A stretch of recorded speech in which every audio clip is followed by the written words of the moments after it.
Hey there, I'm Emily. I'm excited to share Lily's story with you today. It's a wild one, trust me. I woke up the morning after Christmas to a silent house. My family? Gone. They'd snuck off on a fancy vacation, using my money. A note on the fridge said, "Watch the house, eat the leftovers." So, when they waltzed back through that door, let me introduce myself. I'm Lily, 25 years old. Looking back, I cringe at how naive I was 3 years ago. I stayed living with my parents after college, even though I'd just earned my computer science degree and scored a sweet job as a data architect at a big insurance company. The pay? Amazing for a new grad. I could have easily gotten my own place, maybe a sleek one-bedroom in the city. But my parents had other ideas. One night, they cornered me in our tiny kitchen. Mom put on her classic worried face, the one she uses when money's tight. "Lily, we need your help," she said, hands twisting. "The mortgage is crushing us. Your dad's paycheck isn't cutting it anymore." Dad just nodded, looking exhausted. "Stay here, help us out for a bit," they said. "We're family, we stick together." They asked me to pay $1,000 a month toward the mortgage. At the time, it seemed reasonable. I'd be saving money on rent, and I'd be helping my family. Plus, I wouldn't have to deal with cooking or grocery shopping. Mom said she'd handle all that. "Think about it," Mom continued. "You come home to a hot meal every night. No worrying about utilities or cleaning. And you'd be helping your little sisters too." My twin sisters, Emily and Emma, were 14 then, just starting high school. They were typical teenagers, loud, messy, always giggling about something. But they were my sisters, and I loved them. So I agreed. I started transferring $1,000 every month to my parents' account. But that wasn't all. I also gave them money for groceries, for the family's food. Sometimes it was another $300 or $400 a month, depending on what we needed. At first, everything felt normal.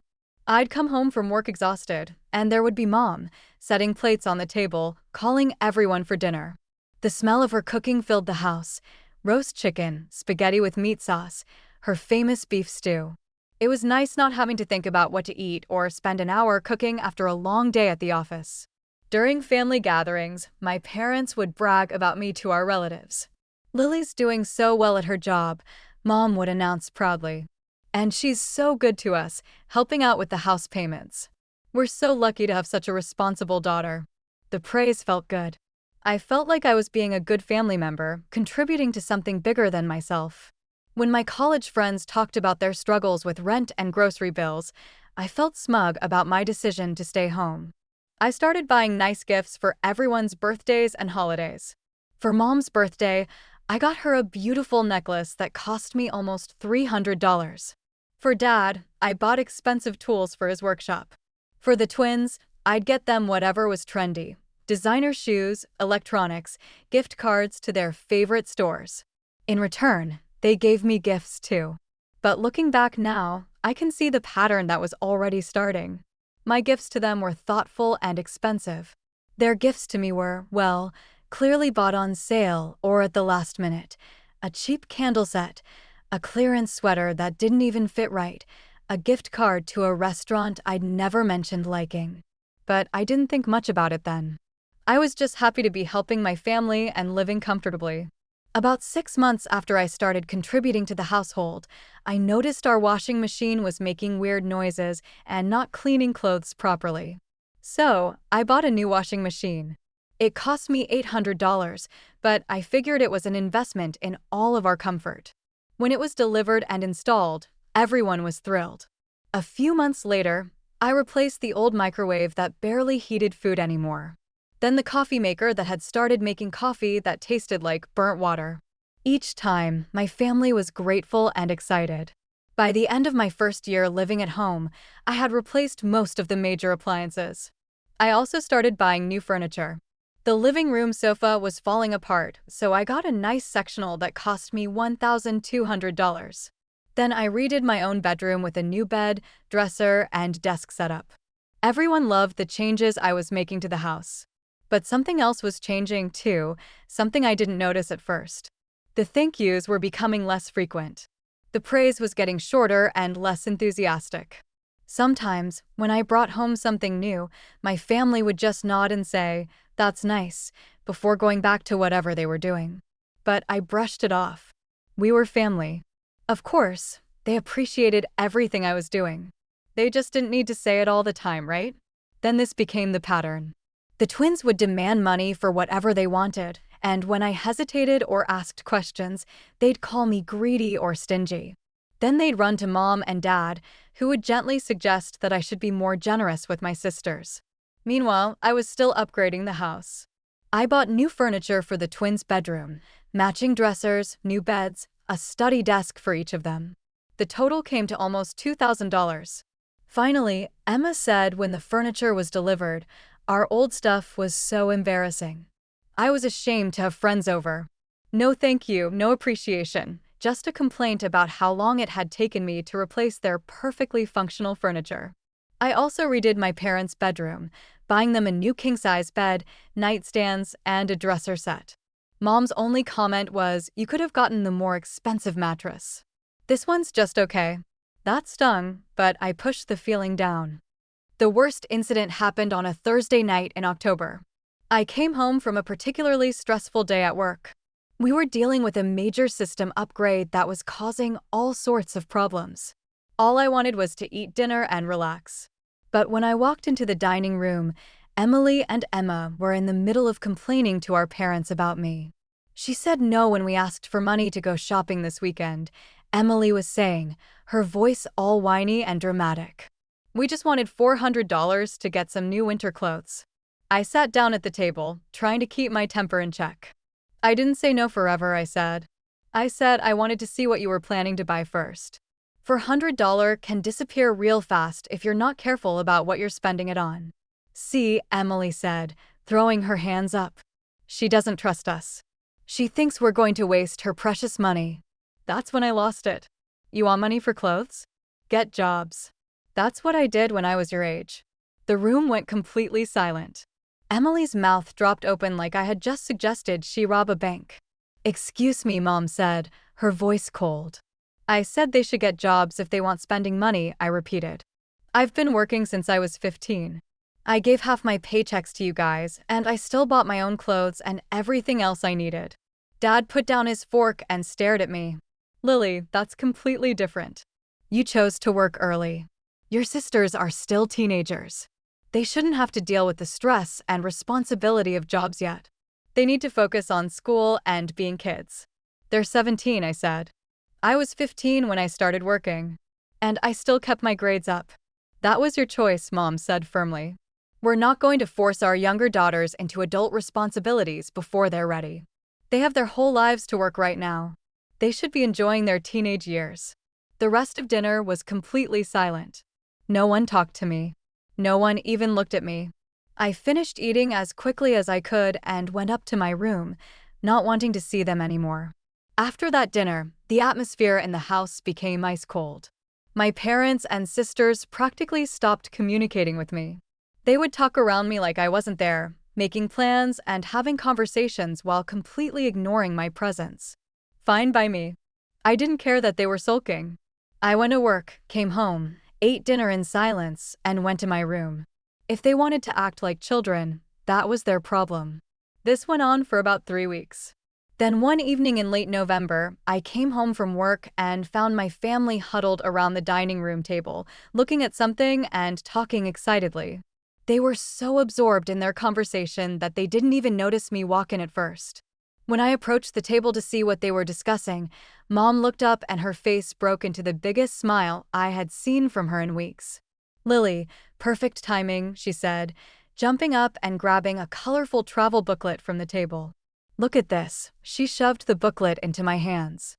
It was full of pictures of tropical beaches, palm trees, and luxury resort pools, Hawaii vacation packages. "You need to book tickets and hotel rooms right away," Mom continued, practically bouncing with excitement. "If we don't do it soon, we'll be stuck with only the most expensive options left. Christmas in Hawaii is going to be amazing." I stared at her, then at the booklet, then back at her. This is the first time I've ever heard about any Hawaii trip. Mom waved her hand dismissively. "Oh, we've been planning this for weeks. We already thought everything out without bothering you with all the details.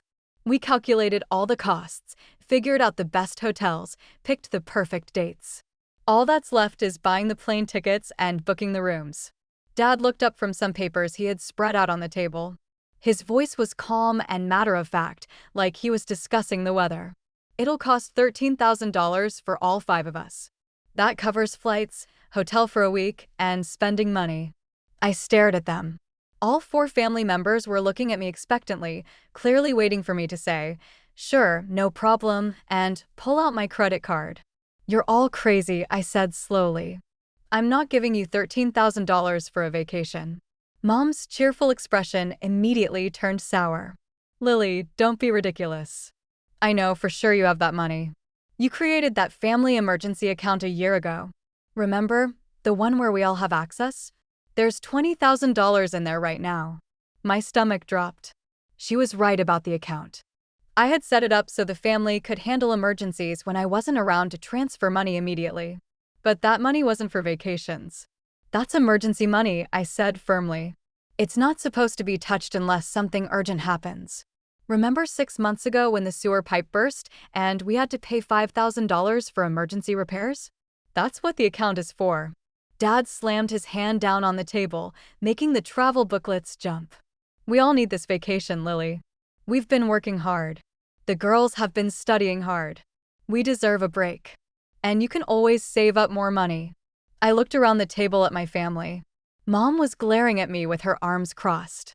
Dad looked irritated that I wasn't immediately agreeing to their plan. Emily and Emma were both giving me these pouty, disappointed looks. "I'm not paying $13,000 for a vacation to Hawaii," I said again, slower this time so they would understand. "Find another way to pay for it or pick a cheaper destination."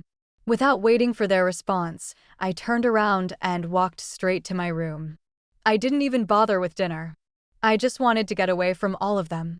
After that confrontation, the atmosphere in the house became absolutely freezing.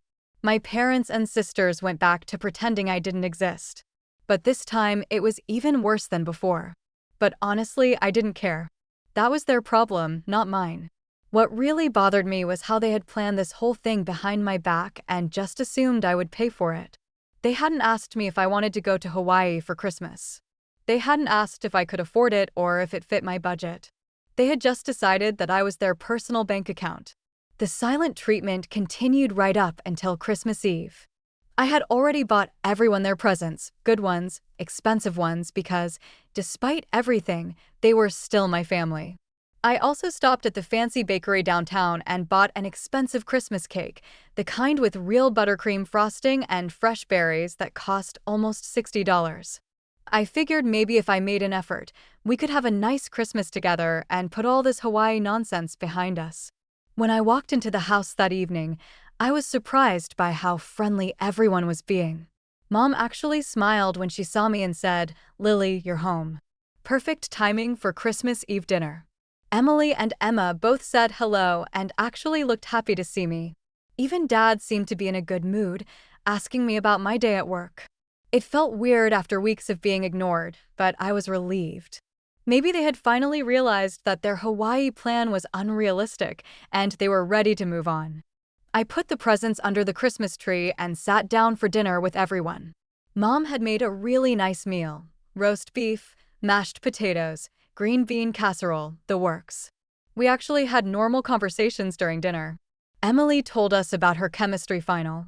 Emma talked about the Christmas concert her choir had performed at school, and Dad shared some funny stories from his job. For the first time in weeks, it felt like we were a real family again. I went to bed that night feeling better about my family than I had in a long time. When I woke up on Christmas morning, the house was completely silent. Usually, on Christmas Day, there would be noise: Mom making a big breakfast, the twins arguing over presents, Dad watching his Christmas Day football games with the volume up too loud. But there was nothing, just silence. I got dressed and walked through the upstairs hallway, looking for everyone. Emily and Emma's bedroom doors were open, and when I peeked inside, their beds were empty and made. That was weird. The twins never made their beds. I went downstairs, calling out, "Mom, Dad, where is everyone?" No answer. That's when I saw the note on the living room table, right next to the Christmas tree. My hands were shaking when I picked it up and started reading. Dear Lily, surprise. We decided to go to Hawaii for Christmas after all. We secretly bought the plane tickets and booked the hotel room a month ago, right after we first told you about the trip. We used our own money for the deposits so you wouldn't suspect anything. But this morning, we took the $13,000 from your emergency account to pay for the rest of the trip. We know you didn't want to come with us since you were so against the whole idea. So, we thought it would be better if you just stayed home. You can keep an eye on the house and finish eating all the leftover food from last night's dinner. Don't worry about us. We'll be having the time of our lives on the beautiful beaches of Hawaii. Love, your loving family. I read the note 3 times before it really sank in. They had planned this the entire time. The friendly dinner last night, the normal conversations, the smiles, it was all fake. They were just making sure I wouldn't suspect they were about to steal my money and abandon me on Christmas Day. I was so angry I could barely think straight. My whole body was shaking with rage. The way they ended the note, telling me to eat leftovers and watch the house like I was their housekeeper or something. Your loving family, what a joke. I wanted to call them immediately and scream at them. I wanted to tell them exactly what I thought of their little scheme. I wanted to make them feel as angry and hurt as I felt right then. But then I stopped myself. Why would I waste my breath yelling at people who had just proven they didn't give a damn about me? Why would I give them the satisfaction of knowing how upset I was? Instead, I was going to do something smarter, something that would show them exactly what I thought of their loving family. I picked up my phone and called my work colleague, Jessica. She had mentioned a few months ago that her aunt rented out a small house and was looking for a tenant. Hey, Jessica. Sorry to bother you on Christmas Day, I said when she answered. Is that house your aunt was renting still available? Oh yeah, I think so. Why, are you interested? Very interested. Could you give me her phone number? Of course, but Lily, is everything okay? You sound upset. I'm fine. I just need to move out of my parents' house as soon as possible. Jessica gave me her aunt's number, and I called immediately. The woman was surprised to hear from me on Christmas, but she sounded happy to have a potential renter. The house is small, but it's in good condition, she explained. It's not furnished, though. Is that okay?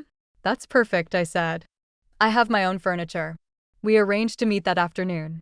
I drove over to the address she gave me, a cute little house in a quiet neighborhood about 20 minutes from my work. It was small but clean, with 2 bedrooms, 1 bathroom, and a decent-sized living room. When would you like to move in? She asked after showing me around. Tomorrow, I said. If that's possible. She looked surprised but pleased. Well, if you can pay the deposit today, I don't see why not. I wrote her a check for the deposit and first month's rent right there on the spot. She handed me the keys with a big smile. Welcome to your new home, she said. As I drove back to my parents' house, I felt something I hadn't felt in a long time. Freedom, relief, and a plan that was going to teach my loving family a lesson they would never forget. The next day, December 26th, I called a moving company. I told them I needed everything moved that same day and I was willing to pay extra for the rush job. Money wasn't an issue. I had plenty in my personal accounts, and I was about to save a lot more by not supporting my ungrateful family anymore. When the movers arrived, I walked through the house with a clipboard, pointing out everything that belonged to me. The new washing machine, dishwasher, microwave, coffee maker, all mine. I had kept every single receipt over the past 3 years, stored in a neat file folder in my room. Every appliance, every piece of furniture, every electronic device I had purchased was documented. Take the sectional sofa, I told the movers, and that coffee table. The dining room chairs, too, all 6 of them. I went upstairs to Emily and Emma's room. Those beds, both dressers, and the desk, I said, pointing them out. All of it goes. I did the same thing in my parents' bedroom.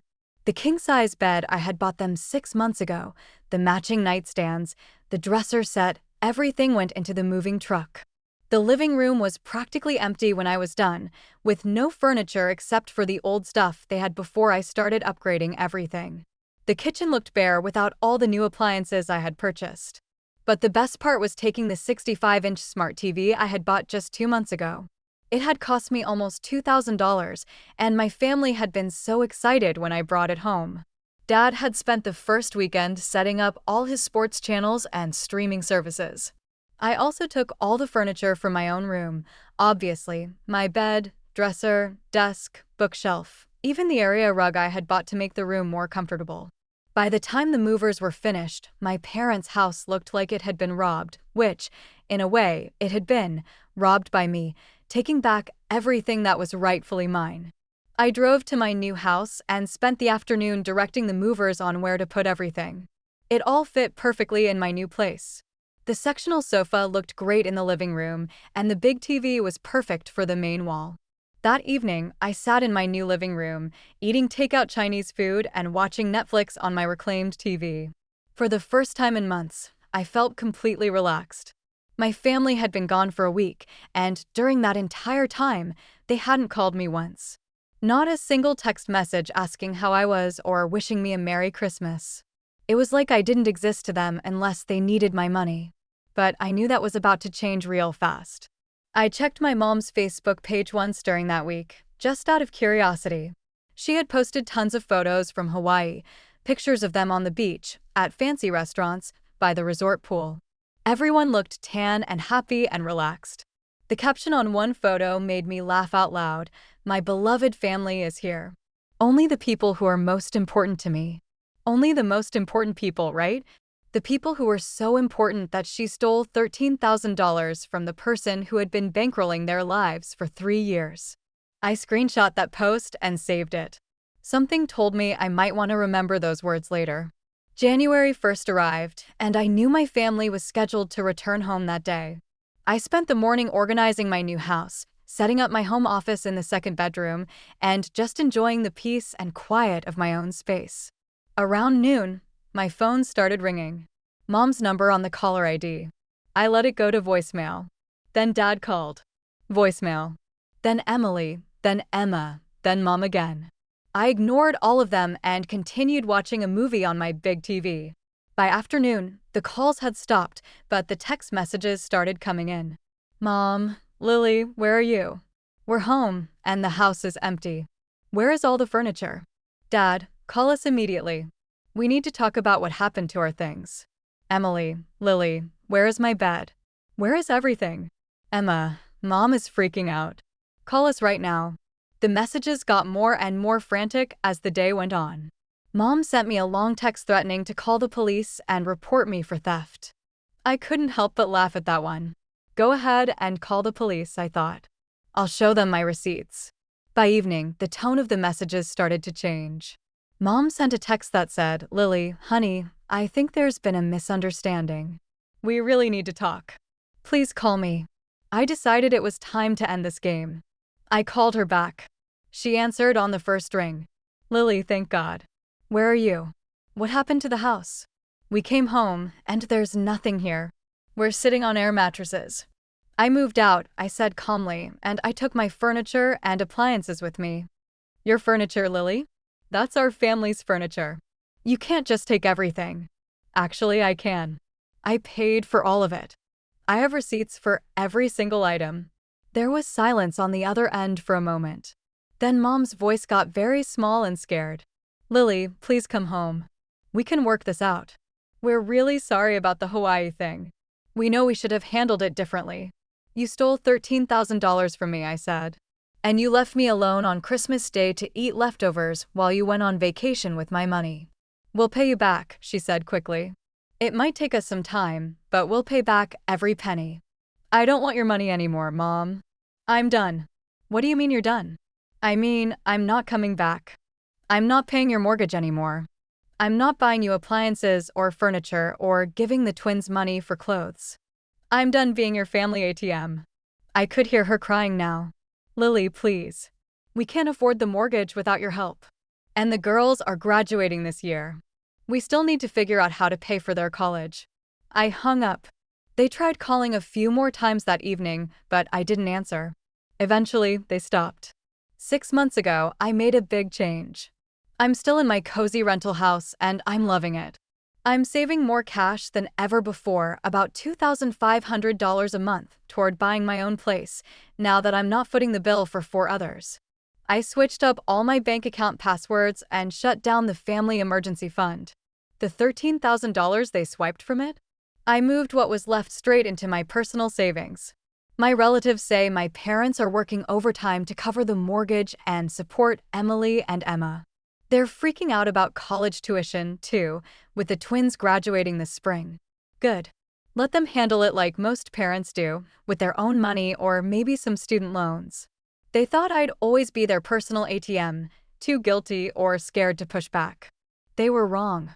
Now they're seeing what life's like without my money.